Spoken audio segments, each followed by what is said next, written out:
Good morning, SNAP Outreach Partners. It's good to see everyone. I'm Linda Jensen. I'm your SNAP Outreach Director. Chris, who normally joins us, is out on vacation today, a well-needed vacation. And my colleague Antonia is joining us. She has been with Wildfire for a long time, actually, but is sliding over to help with the SNAP Outreach program. So you'll be seeing and hearing more from Antonia. Morning, everybody. We Thank you. We are going to start with Jessica today. I'm going to slide past this slide. And just as a reminder, put your name in the chat box, your name and your agency, because that becomes our attendance record.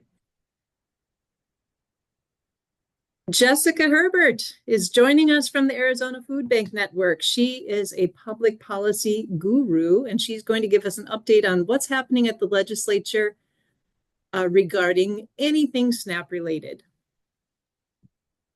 Thank you so much, Linda. And what a compliment. That was such a nice way to start my Wednesday morning.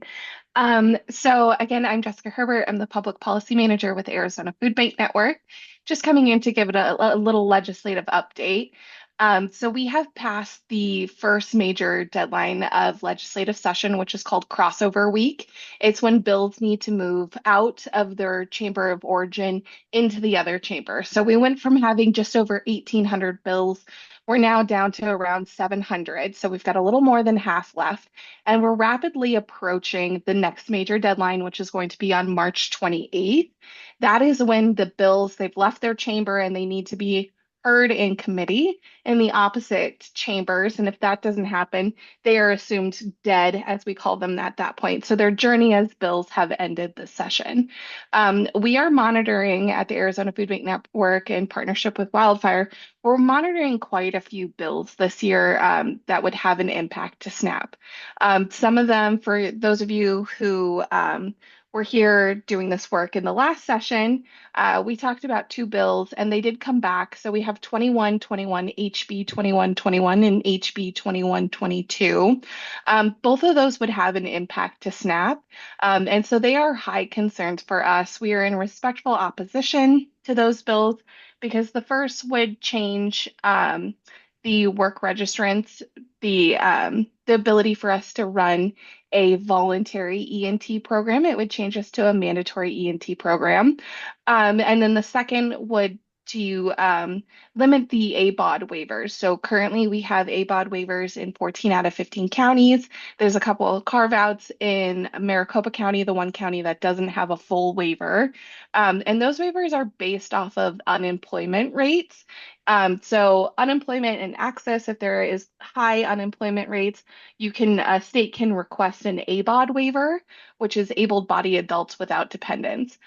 So those are concerns just because we want to make sure that the program has its integrity. There would be costs associated to them. Another bill I want to highlight really quickly is 2165. This is the SNAP restriction or SNAP choice bill that we're working on. This has been very popular this year nationally.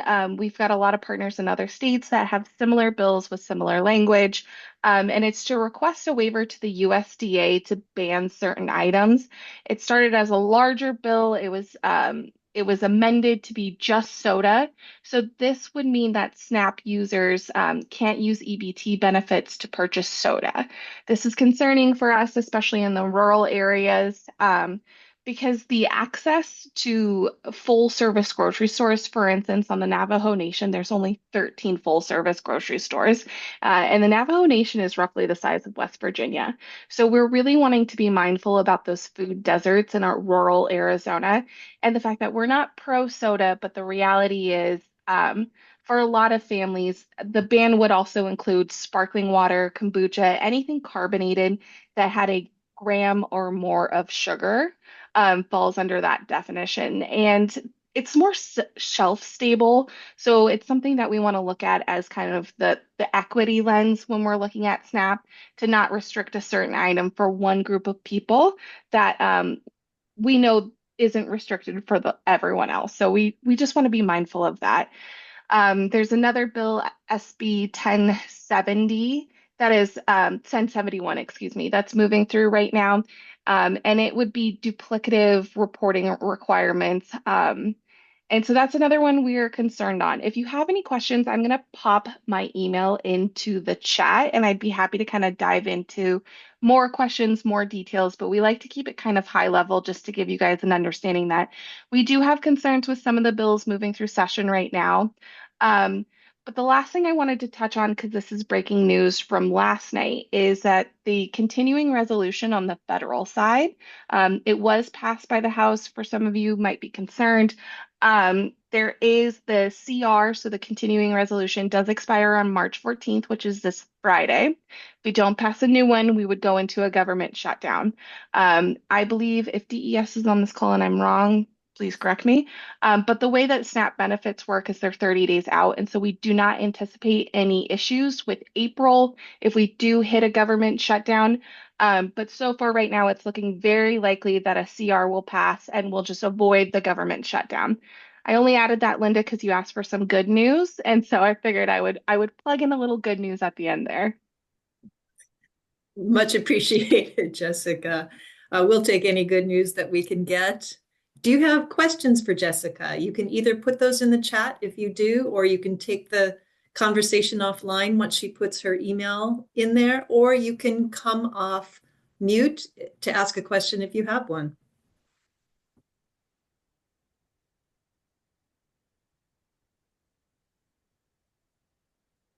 Okay, thanks so much, Jessica. We appreciate you staying on the watch for us. Thank you. Moving on to wildfire announcements, I'm starting with some good news. The client survey that all of you did at the end of January came out with a little over 400 responses. And even though it's not something we can necessarily extrapolate from and say this is representative of our entire SNAP recipient audience throughout Arizona, it is a really nice way to look at a snapshot of what clients thought at the end of January in those agencies who were able to get responses. So among this group of 400, we had most people with an education level at high school or below. And in terms of age, the two major age ranges were 31 to 44, which is probably family oriented, and 60 and older. And again, among these 400 responses, there were people who said they did run out of food sometimes and often. There were 183 who said they had skipped a meal in the last year. And transportation continues to be an issue for folks who cannot get to food, which was something that Jessica just referred to.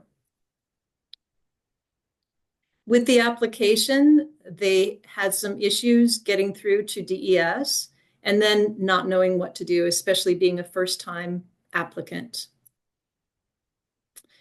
Here's the especially good news. Remember, these are folks who came into your agencies the last 2 weeks in January, and they reported a very, very high satisfaction with your service.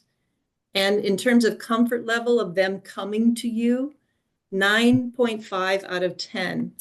That's incredible. I mean, it's a really good showing for the kind of service that all of you provide. So yay to you. In terms of budget, we are now 42% of the way through our fiscal year, which means that's about where you should be with your budget. So just keep an eye on things. If you're not spending at that rate, you might want to think about increasing some of your SNAP outreach activity so that you can get reimbursed. A reminder about your required civil rights training. It is located on the SNAP Partner Portal. There are 2 steps for it. The first is to access the online portal for it. And the second is to then watch the video. So all of the instructions are right there in the portal. You just click on civil rights training. Your instructions are right there. Once again, it's a matter of logging on and then getting to the video and watching it. and then you'll have met your civil rights training requirement for the year. Another reminder on your monthly report, when you get to the end, there is this box for a narrative. And there's a whole bunch of words here, but basically it says, use this box to let us know good news. Use the box to let us know any problems that you're having, questions you might have. And I want to let you know that we read this. Some of you have proof that we read it because we've answered your questions that have come up in this narrative. So I really encourage you to use that for sharing success stories or letting us know that there's something that we need to address. We do read it on a monthly basis. Last month, we completed our uniform guidance training, and all of those slides and recordings are available on our partner portal. So as you are prepping for next year's budget, those are some good workshops to review. Speaking of next year's budget, the application has not been released yet, so you haven't missed anything, but you can prepare by making sure that you've got a budget sort of drafted, ready to go. And once again, keep in mind what we learned in uniform guidance training. Time and effort reporting is a big part of what we do. So you'll have to think through who are the staff who will be manning the SNAP outreach program. And then remember that the indirect cost rate, the de minimis rate, has gone up to 15%. So you can integrate that into your next year's budget. The next thing you can start thinking through is your work plan. What are you planning to do to reach your clients and make sure that not only do they have the education, the awareness, but they've got the assistance to be able to complete the applications. So if you've done a certain level in the past, you may want to be thinking about stepping it up for the next year. And we'll talk about that in a moment. And then make sure you've got your financial statements and W-9 ready to go. Another looking ahead item, on June 20th, we'll be doing a SNAP Day in Flagstaff. We don't have too many details yet, but please save the date. It will be a time for us to convene in a very beautiful, cool part of the state. And moving on, time for DES updates. Gloria, I happen to see you on screen, so I will open it up to you if you have anything to share. Hi, Linda. No, I don't think I have anything specific to share. I am going to send it on to our policy team for any updates. Thank you.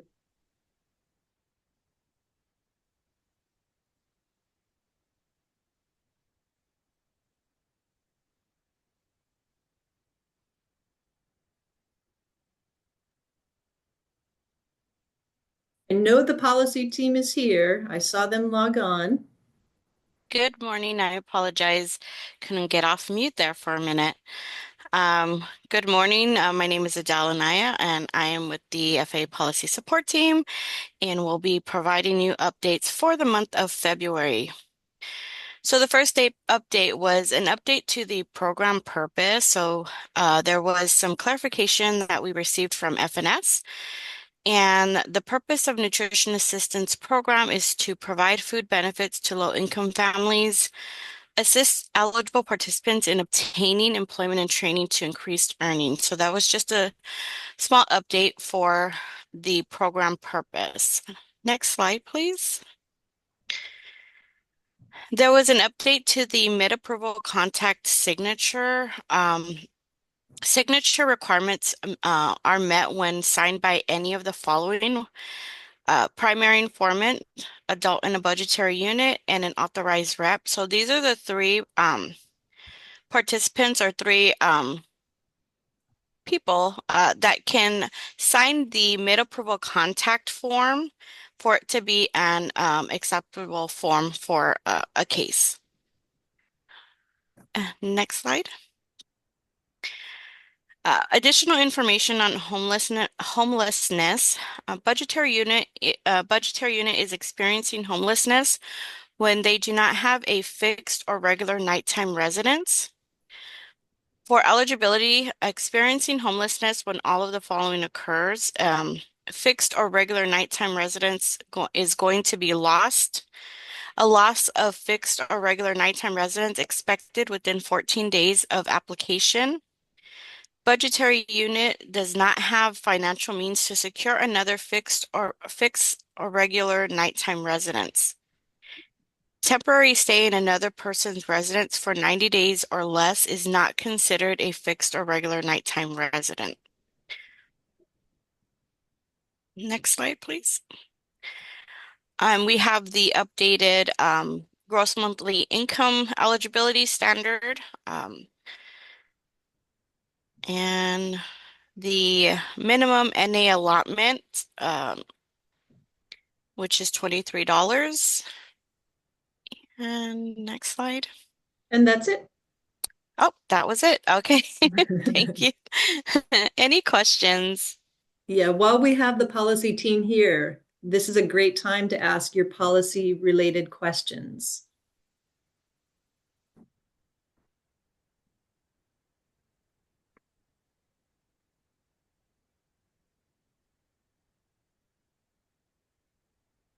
And while we're pausing for a moment, there's a question about the link for the uniform guidance training.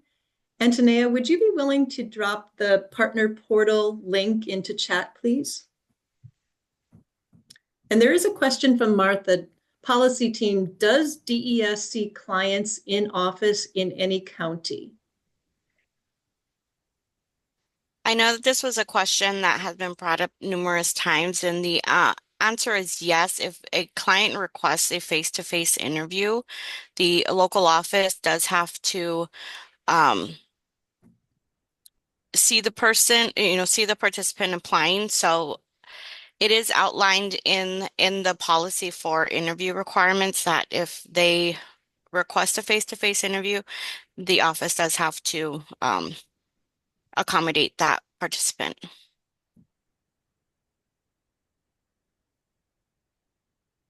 And just to clarify, Martha's asking, so client has to request these in-person interviews? Correct. Okay. I just had a quick question. As I was seeing the minimums, I was just wondering if there is a maximum on SNAP. I was just wondering. For the SNAP, yes. So if you can jump back, I believe it's one more slide. So depending on the oh, I apologize. I thought that was the one. So there is, and let me try to find it. I could post it in the chat, the link to it. But yes, there is a maximum benefit amount depending on the budgetary unit size as well. Good question. Thank you. Other questions for the policy team while we have them with us? I have a question. This is Marion from Tempe Community Action Agency. So this was 2022, and now with groceries being higher, will this allotment go up at all? The minimum? I'm trying to look into our policy manual here really quick because I know that mentions 2022 and I know that they are updated annually. So let me just double check to make sure that that is the correct yes, I believe. At this time, we are not aware of it increasing. I know depending on the cost of living and annually when that is adjusted, the benefit amounts can increase or decrease depending on the information that is provided by the guidance that we receive from FNS.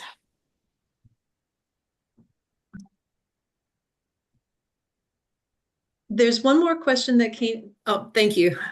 One more question that came in from Dana. If a homeless individual is seeking SNAP assistance and has no ID whatsoever, what can we do to help? There are numerous types of identification that can be used. So it's not necessarily just a physical ID. I can definitely add that to the chat as well because there are numerous types of identification that can be accepted. And as a last resort, a collateral contact can be made for the participant to verify identity when all other acceptable forms are not available. So I could definitely add that as well to the chat. Thank you. Much appreciated. And Jessica, you have your hand up? Hi, sorry. I just wanted to give some additional context to the benefit amount. So there's the COLA adjustments that go out, but the benefit amount for SNAP is something that has to be changed if it's going to increase. It has to go through the state legislature. It can't be done administratively. I believe, please correct me if I'm wrong, DES, because you're but from how it works in previous states, you have to pass that part of it can't be changed through like DES direction. The law has to change for it.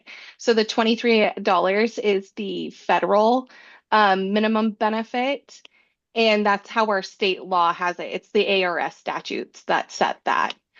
So DES doesn't, unfortunately, like SNAP. Well, we have these bills going through, but that's how the SNAP minimum allotment works. Is the agency itself doesn't really have the power, unfortunately, to raise it because we know the good work that they're doing. They would, but it is a state law thing. That's really helpful information. Thank you, Jessica.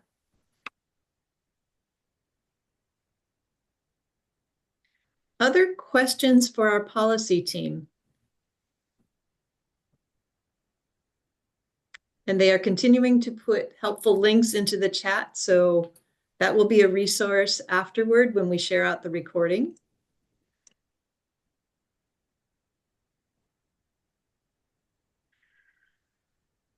If there are no other questions, then we'll move ahead to our next speaker. Victoria Matthews is with us to talk about the Assister program. You've heard us talk about it as another level of assistance that you can provide, and many of the folks on the call today are already assisters. Some of you may be thinking about adding that to your outreach programming. And so Victoria is going to tell us how to go about that. Hi, good morning. Thank you so much.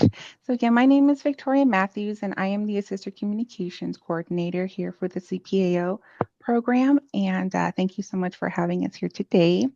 So we're going to go ahead and welcome you again to the Community Partner Sister Organizations Program overview presented to you by the CPAO operations team.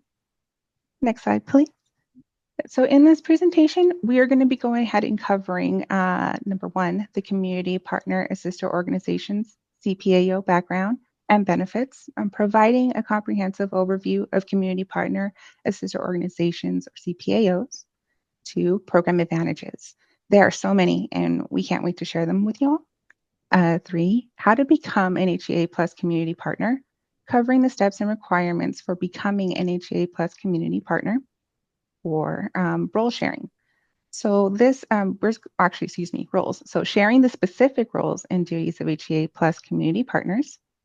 Then we're going to go ahead and go over the CPAO quarterly meetings. There's also going to be resources, and it's going to be who can help, and then a Q&A after. Next slide, please. Community Partner Assister Organization, CPAO background. So the Community Partner Sister Organizations, CPAOs, play a crucial role in supporting individuals and families through the HEA Plus system. These organizations, composed of dedicated assisters, help to navigate the complexities of health and human services applications, ensuring that applicants receive the benefits they are entitled to.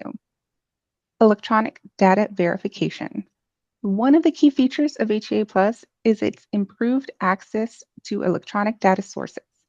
This capability allows the system to often verify much of the information required for an eligibility decision automatically. This reduces the burden on applicants to provide extensive documentation and speeds up the decision-making process. However, in instances where electronic sources cannot verify all necessary information, assisters help customers by submitting their required documents electronically to their HEA Plus application.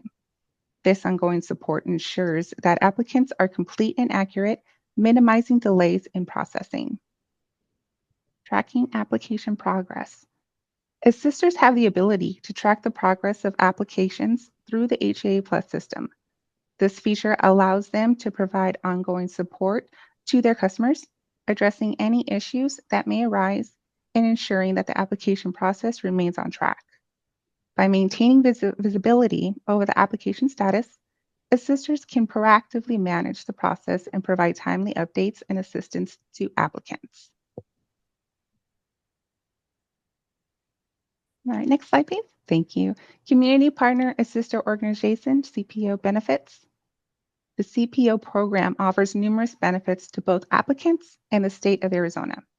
By leveraging the HAA Plus system and the support of assisters, the program enhances the accessibility and efficiency of the application process for public assistant programs. Improved access to service. The CPO program ensures that the Arizonians have improved access to essential public assistance services. By providing support throughout the application process, assisters help remove barriers that may prevent eligible individuals from applying for and receiving the assistance they need. This is particularly important for vulnerable populations who may face challenges in navigating complex application processes. Increase accuracy and efficiency.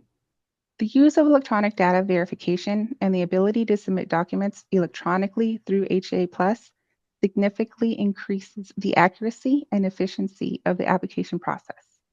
This reduces the likelihood of errors and omissions that can delay eligibility decisions. As a result, applicants can receive timely support and the state can manage its resources more effectively. Next slide, please. Advantages of being an HAA Plus community partner organization. Being an HAA Plus community partner organization comes with a multitude of benefits designed to enhance the application process of public assistance programs. These advantages not only streamline operations for the partner organizations, but also provide a significant support to applicants within their communities. Some of the key advantages include personalized support, comprehensive application process, real-time verification, and customized documentation list. Next slide, please. Woo. The advantages of being an HAA Plus community partner continued is going to be that the CPO program is a vital initiative that enhances the accessibility and efficiency of public assistance programs in Arizona. By leveraging the HAA Plus system and the dedicated support of the sisters, the program ensures that the eligible residents can apply for and receive the assistance that they need with ease. The program's emphasis on electronic data verification, ongoing support, and accurate processing exemplifies its commitment to serving the community effectively. As the program continues to evolve, it will undoubtedly play an increasingly important role in supporting Arizonans in need. Next slide, please. How to become a community assister organization. So, number one, the HAA Plus Community Partner Application Form. This form requires organizations to provide detailed information about their mission and appoint a site administrator to manage system access. Once completed, the form should be accurately submitted to Access to review to avoid delays in approval. Second step is going to be the signing an HAA Plus Community Partner Agreement. Access will draft an HAA Plus Community Partner Agreement outlining responsibilities and expectations. So review the agreement thoroughly, address any concerns with Access, and have your person of contact sign and return it via email or other specified means. Third is going to be the user application forms. An organization user application form is required in addition to the HAA Plus Community Partner application. This form collects additional details necessary for setting up your organization's account within the HAA Plus system. Each individual within your organization who will access HAA Plus must fill out an individual user application form. This form includes personal details, roles, and responsibilities, ensuring that Access can provide appropriate access levels. Both the organization and individual user application forms must be submitted to Access for approval by the site administrator. Be sure to compile all required forms and submit them together to streamline the review process. Fourth, initial system access. So the following items must be received from your organization and processed before your organization can start using HEA Plus. So it's going to be a signed HEA Plus community partner agreement, the organization user application form, and individual user application form. Now, fifth is going to be training requirements. All new users must complete the standard HEA Plus new user training. This training covers the basics of navigating the system, entering data, and accessing client information. It ensures that all users are familiar with HEA Plus functionalities and can utilize the system effectively. For those assisting incarcerated individuals, additional training modules are required. Those modules focus on the unique challenges and requirements of working with this population, ensuring that assisters are well prepared to provide the necessary support. Access will provide access to training materials. Users should complete all required training promptly to avoid any delays in gaining access to the HEA Plus system. And 6 is going to be their HEA Plus Community Partner Agreement Contact Person Update. Active organizations, excluding assisters, will use this form to track and record any updates to the contact information of the designated HEA Plus Community Partner Agreement contact person. Becoming a HEA Plus community partner involves a multi-step process designed to ensure that organizations and their staff are well prepared to use the system. By carefully following the steps outlined in this guide, your organization can effectively complete the application process, sign the necessary agreements, submit user forms, and undertake essential training. This comprehensive preparation will enable your organization to provide valuable support to your clients through the HEA Plus system, enhancing their access to health insurance and public benefits programs. Next slide, please. Community partner assister roles. So HEA Plus community partners serve various roles that are essential to the success of the program. These roles include application assistants. So it's going to be corrections assister and application assisters, help clients complete applications for medical assistance, nutrition assistance, and cash assistance. Verification and follow-up, corrections assisters and application assisters can track the progress of the application and help their customers throughout the application process. Next slide, please.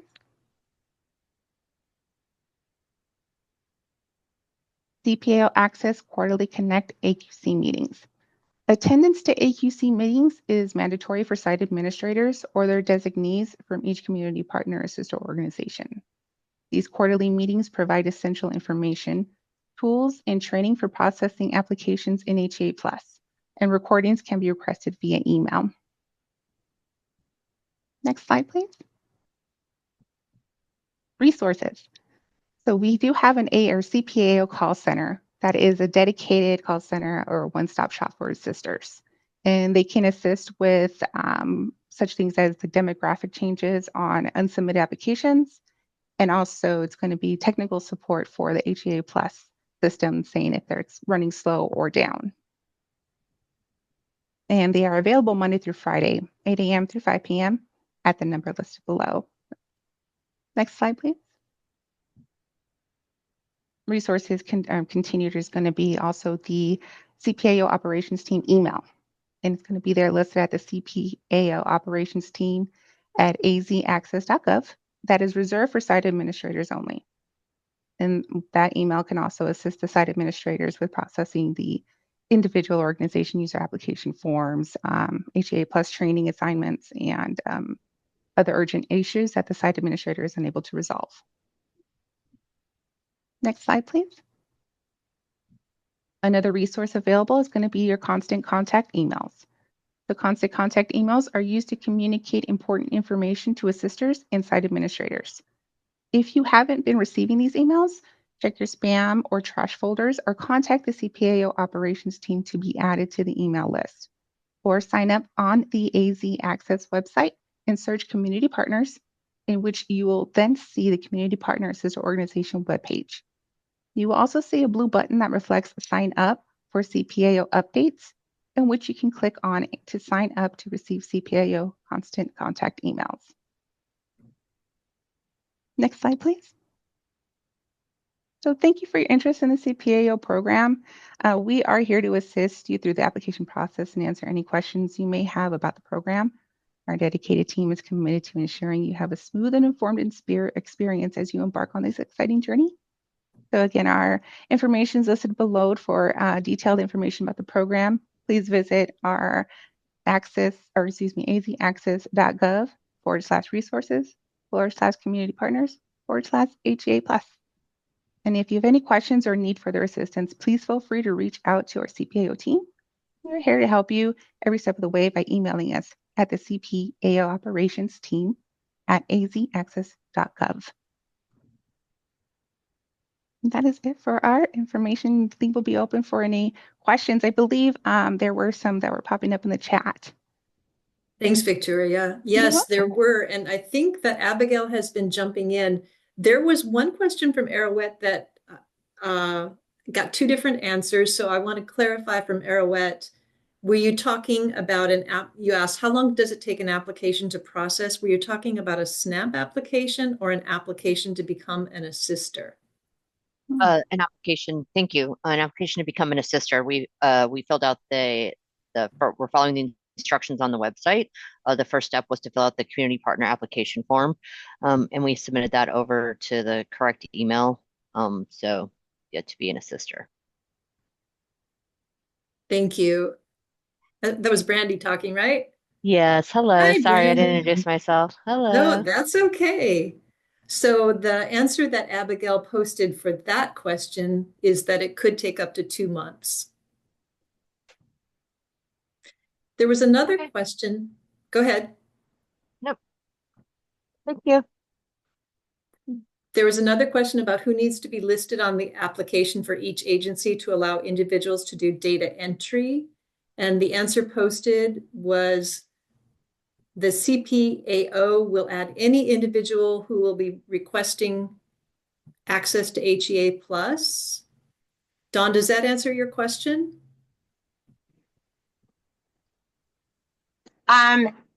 Yeah, so on the initial application, do you have to list the individuals that work for the organization that are actually going to be the assisters? And Yes. then if somebody joins the organization after the initial application, what does somebody need to do to add the new employees?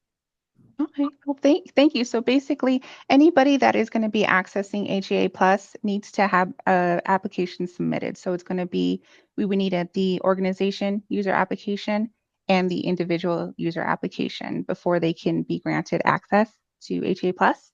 So for new employees, we would just need that updated user application and organization user application with their information and then their individual application as well. So if somebody, I just want to make sure I understand. So if somebody new joins the organization or they have a new employee, the organization and the actual person that's going to be the assister have to fill out a new application? For the assister, yeah. So the organization user application is going to give basically that they're going to be added on to that organization information, and you're going to list if they're going to be a site administrator or if they're going to be just an assister on there too. And then the individual application, that is going to be their personal information that would go through the vetting process. Okay, so it would be similar to an addendum. It's just going to be an addition, basically. So it's not going to be your actual initial application addendum to your agreement. It's just going to be adding those individuals on there. And then if somebody leaves the organization, would we have to submit a notification of that? So then at the organization user application form, that also works as the tool to notify us of the changes. So you go ahead and submit that organization form again, listing to, there's a field on there that says either add or remove, and you can submit or select the remove to have that individual access removed. And then the site administrator would go in and deny their access in HA+. Thank you so much for answering my question. Oh, you're welcome. Thank you, Victoria. I do apologize. I'm trying to go on camera, but it's not working for me. Good morning, everyone. My name is Abigail. As Linda mentioned, I am part of the Community Partner Sister Organizations program. I am the manager for this program. Just to add on what Victoria mentioned, so anytime an organization is requesting for any individual, whether they're new, they're leaving, your organization, they're always going to require that individual user application form and the organization user application form. The reason why we require both is because the organization user application form is completed by the site administrator of your organization. That form lets us know the individuals that the site administrator is requesting to be added. So let's say we receive a form, for example, from Linda, but on this organization form, her site administrator did not add her, then we would refer Linda back to her site administrator because we shouldn't be receiving an individual form as she wasn't added on that organization form. So we always want to keep it consistent, making sure both forms match. So if whenever you need to add a new individual, they will require that individual user application form, or to remove them, we only require the organization user application form. Thank you for the clarification, Abigail. You're welcome, Don. And then I did see another question on how do we find out if an organization has an assister. So we actually have a link where you can find an assister. It is in healthyarizonaplus.gov. And I'll share the link here in the chat as well. You can actually, even a member can go here. You can go to the help section in Healthy Arizona Plus and click on Find Assistance, and it will give you the link to find an assister. This map, you can put in your zip code or your city, whichever is best for you, and it will filter out based on the information you enter what organizations within your area are community partner sisters. Thanks, Abigail. Did you also see the question from Liana about whether the program is an annual application? So it's not an annual application. We do accept year-round applications. So throughout the year, if your organization ever does want to become part of the program, you can always submit an HA Plus Community Partner application. And I do see another one from Martha, how to find out who is a site administrator for any organization. We don't have that specific information to share out. That would be between the assisters and the organization. However, again, you can always go to Find an Assister and it'll give you their available hours and a phone number to contact that organization. Thank you. You're welcome. I'm not seeing any other questions in the chat, but this is a perfect time for someone to ask a question verbally. If you want to come off mute, we've got both policy folks and assister experts on the phone. So this is a good time to ask your questions. I'm sorry. I think somebody else was speaking. Go ahead, Dawn. We'll do you first, and then Laura, I think you're next. I have a question. What does the vetting process look like when an organization applies to become an assister? And then I have one more question after this. Yes, so the vetting process, we don't really have any inside information on that. Since our vetting does go through our Office of Inspector General department, so we don't really have any in details or what they're vetting as to organizations. Okay, and then when you say go to find an assister, is that on the Access website or are you referring to HIA Plus? It is in Healthy Arizona Plus, yes. And when I've gone into that into HIA Plus to look for Find an Assister, I found in some cases it wasn't updated. Has that website been updated with all of the assisters? So we did submit a ticket over to our IT department, and anytime an organization updates their information in a Healthy Arizona Plus, it does take 24 hours for the information to batch over to the system. Thank you. And one last question. Can you share how many assisters, actual assisters there are statewide? So specifically a number of application assisters, it does vary and it changes every day. As sometimes we get new assisters, sometimes they leave the organization. But overall, I think we have over about 2,000 assisters and over 300 organizations who are currently part of the program. Thank you so much, Abigail. You're welcome. Laura.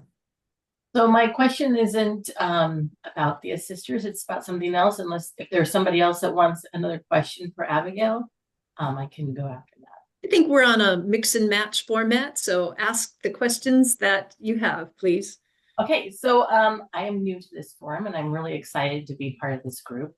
I was looking at the trainings and I clicked on the policy and it said the policy training page didn't exist. So then I went to the civil rights trainings and it said that I needed to make a non-worker account. And so I went in there to do that, but I don't have a code. So I didn't know if that was something we got earlier when we got the grant, or where I might get a code to get that account. Mm-hmm. I think the code you're looking for to get into the civil rights training is contained within the instructions. Okay. I will be more diligent. I'm kind of doing two things at once. But thank you very much. And I'm really excited to be part of this group. So I'll connect with you offline afterward, Laura, to make sure that you get what you need. Hi, Linda, it's Marina. Really quick, I wanted to share that it will be most likely that in federal fiscal year 26, we will be requiring all of the SNAP outreach partners to become CPAO partners. And that's per USDA's guidance due to training requests, that have been made. So I just wanted to give you guys all, kind of the heads up of what the CPAO program is and how you can become a partner sooner rather than later. So if you have any questions, please reach out to the email. I think I put that in the chat earlier. But that is going to be the CP-AO operations team at ahccs.gov email.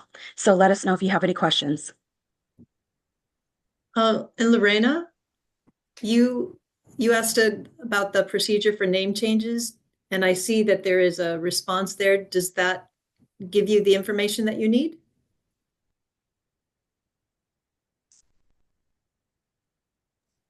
Yes. Also, would they be submitted to the vetting process again? Correct. Yes. So because it is a name change, they are resubmitted over to the vetting process once again before we do make that change in the system. Okay, thank you. You're welcome. And Ricky, you have a question. I do, thank you. I took a screenshot of the How to Become a Community Assister organization, and I'm on the website, and I don't see where on this website I apply. So on the website, if you scroll towards where a little bit more on the bottom, there's drop down arrows. Okay. We collapsed it because it was very long and we wanted to make it easier for you guys to navigate. So if you scroll toward the end of that page, you should see how to become a HA Plus Community Partner Assister organization. if you click on that drop down arrow, it should expand it for you and give you the forms. I do not see any arrows. Abigail, how about if I stop sharing and you can share your screen to point that I out? can. That would be great. Thank Let's you. do that. And then Ricky, please let us know if that works for you. I will. Second. I have one more question, if I may. Sure. Why don't you go ahead, Lorena, while Abigail's pulling up her Thank you. screen. Regarding the name changes, would that person be then inactive while the vetting process is in course? If they were already approved, they won't be inactivated. But if for whatever reason with the name change, we'll send you updates just depending on what goes through the application. But if they were already approved and it's just a name change, they won't be deactivated just because of the name change. Okay, that helps. Thank you. You're welcome. I have a question while we're waiting. I wanted to go back on the CPAO and maybe clarification on that making everyone an assessor, or did I miss a portion of that comment? That was a comment from Marina, DES, and that's a point it's one of the reasons that the application isn't available yet, because it's still a discussion point. Okay. So there's nothing more to say at this point, but we hope to have information out to you soon that will clarify that. Okay, I was like, whoa, okay, now we all have to become assessors. You haven't missed anything yet. Okay. But thank you for the should question. Probably clarify really quickly, Anna, any partner that will be providing self-service and full service assistance will need to become partners. We'll obviously, divulge more information as it's coming out, but I just wanted to give the information kind of as a heads up. This might be the direction that we're looking to go. Like Linda said, we are in continuous conversations about this, and we'll have additional information for you in the weeks to come. And then I know that you don't have full information, but like for a person like me, I am a full service partner. So should I wait until the new year for the application, or can I start my process now? Yeah, you mean if you'd like to become an assister? Mm-hmm. Oh, yes, anyone can do that at any time. I was just wondering because I'm not sure in reference to what I was listening to, that if I do it now, I will have to do it again for the fiscal year 26. So for the application, no? Okay. Nope. All right. Good. Thank you. You're quite welcome. Can you guys see the website? Kind of having trouble sharing. Yes? Yes. Okay. So when you go to the website, if you scroll passing how the program works, benefits, advantages, right below you'll see 3 drop-down arrows. You'll just click on the first one to expand it. And this is where it gives you 1, 2, 3, 4, 5, and 6 steps. Yes. Ricky, is that working for you? Yep, I got it. My browser redirected originally the full link to just access.gov, so that's what happened. Oh, okay, no worries. Thank you. You're welcome. And Liana, did you have another question? I thought I saw you pop up briefly. No, I raised my hand for the questions I asked. Thank you. You're welcome. I had put a question in the chat. I was wondering if you could pull up the HIA Plus website and show everyone how to find an assister on the website, because there are a couple steps they would need to follow. Great idea. Abigail, since you're sort of in the sharing mode, would you like to do that? Yes, let me share one more time. I hope you can see it. Okay, let me know if you can't see it. Okay. So once you go to Healthy Arizona Plus, you'll go to Help.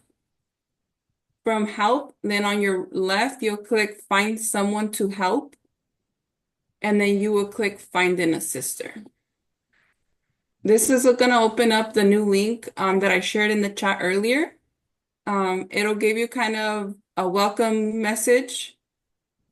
And then here is where you will enter, your address where you're currently, located at, or the zip code. Just depending on how far out you want to drive, you can maximize it from 50 to even 0 miles. For example, if I put the office zip code, it'll give us an overview of, oh, it's because I changed it to 0, sorry.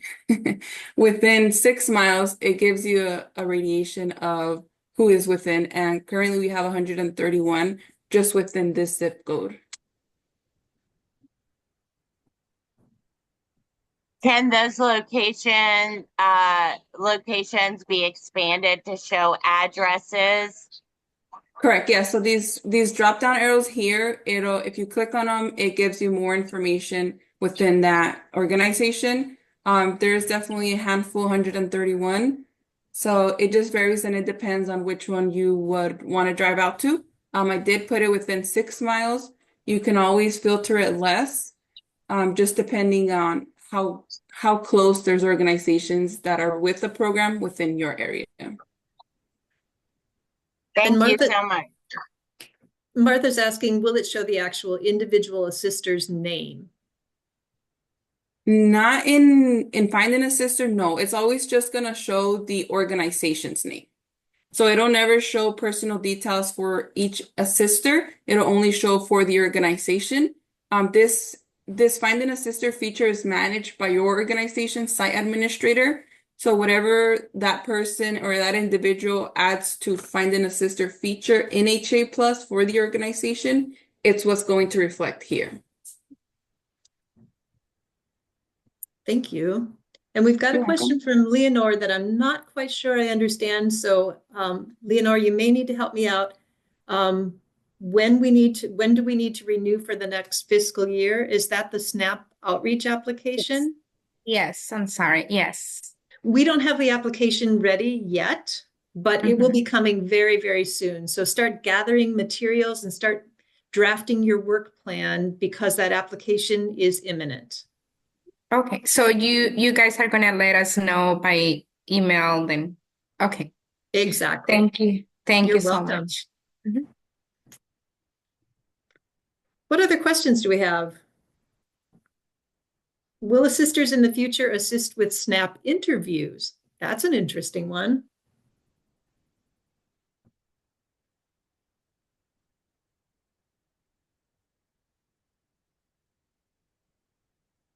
Any response from our HEA experts?